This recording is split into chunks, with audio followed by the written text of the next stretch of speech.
Bonjour à tous et bienvenue dans le podcast Prenez la parole, une émission des savoirs essentiels de Petit-Quevilly. Aujourd'hui, nous parlerons d'apprentissage du français.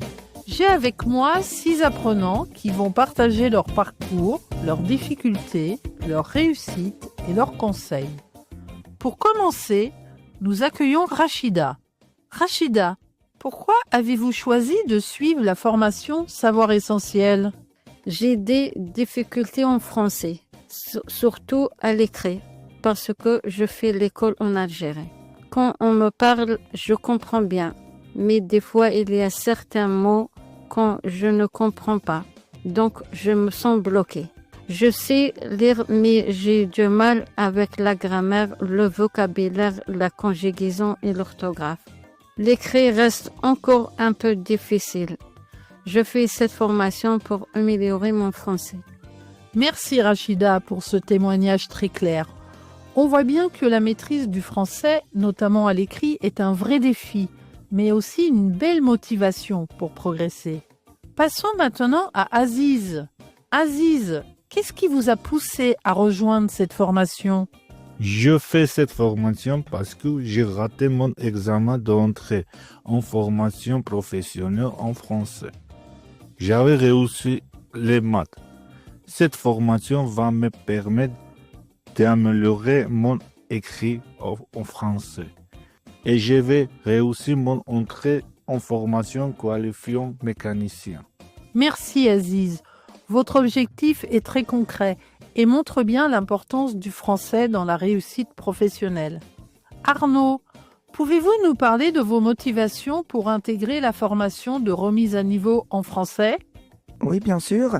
J'ai intégré la formation remise à niveau en français afin de remettre à jour mes connaissances en français, en mathématiques et mieux maîtriser les outils bureautiques comme Word, Excel et PowerPoint. Mon projet est de passer le concours des finances publiques et d'être opérationnel le plus rapidement possible dans ce métier. Merci Arnaud. On vous souhaite de réussir votre concours. Et maintenant, écoutons Serdar, qui va nous parler d'une application qu'il utilise pour apprendre le français. Serdar, à vous. Bonjour à tous. Aujourd'hui, je voudrais parler d'une application comme Duolingo. Ces applications sont simples et souvent gratuites. Chaque jour, on peut apprendre du vocabulaire et de la grammaire et pratiquer la langue quelques minutes.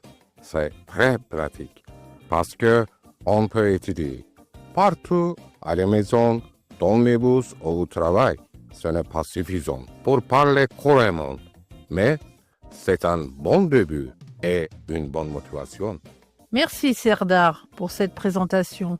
C'est vrai que les applications comme Duolingo ou Caribou peuvent être un bon complément à la formation, surtout pour pratiquer chaque jour. Faiza, vous finissez votre formation.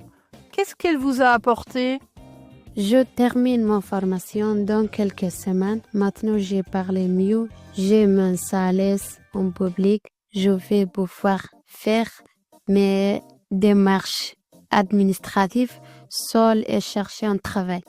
Merci Faiza. Oui, une formation peut aussi vous donner plus d'autonomie et de confiance en vous. Et pour terminer, Tavi, pouvez-vous donner quelques conseils pratiques pour améliorer son français au quotidien ? Oui, bien sûr. Le français n'est pas ma langue maternelle. Alors, pour améliorer votre français, je vous donne des petits conseils. Allez dans une association de quartier, pratiquez, parlez. Moi, mon mari est français, c'est plus simple. Regardez des chaînes d'apprentissage ou d'explication du français sur YouTube. Il faut pratiquer tous les jours, au moins d'une heure par jour.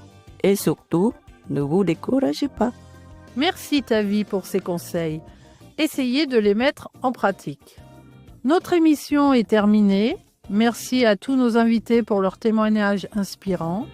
L'apprentissage du français est un chemin parfois difficile, mais avec de la motivation, des outils adaptés et un bon accompagnement, chacun peut progresser. Et vous, parlez-nous de votre parcours. N'hésitez pas à laisser un commentaire. On se retrouve très bientôt pour un nouvel épisode du podcast Prenez la parole.